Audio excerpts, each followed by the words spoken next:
Viral ngayong linggo ang isang lalaki mula pa sa Caloocan City na nakapag-uwi na ng halos kalahating milyong piso mula sa pagsali lamang sa iba't ibang klase ng raffle. Talaga nga naman mapapasana all ka na lang mga kapuso dahil makikilala natin siya ngayong linggo ng gabi. Ngunit alamin muna natin ang istorya. Iniwan ko yung pagiging isang computer teacher dahil pakaramdam ko dito yung buenas ko eh. Nagsimula akong sumali sa mga raffle noong year 2021. Mag-Valentine's Day noon, sabi ng asawa ko. Sana may magbigay sa akin ng regalo man lang. Sumali ako sa Facebook.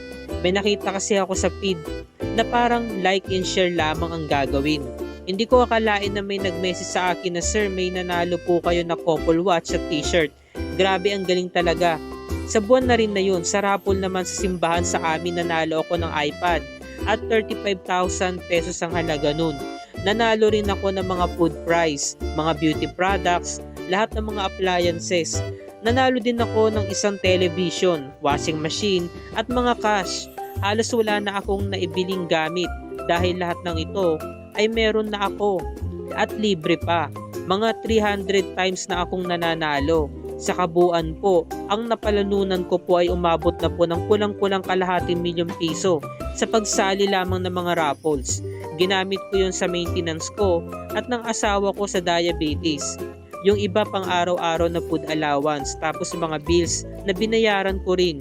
Bakit swerte ako sa raffle? Ito sigurong paniniwala ko talaga sa sarili mo. Law of attraction. Siyempre, samahan mo ng sipag at tiyaga at siyempre, dasal. Ito mga kwentong isiniwalat ni Romel, ang napakaswerteng netizen na palaging nananalo di umano sa mga raffles. Bukas ng gabi ay malalaman pa natin ang iba pang detalye ng kanyang istorya at makikilala pa natin siya.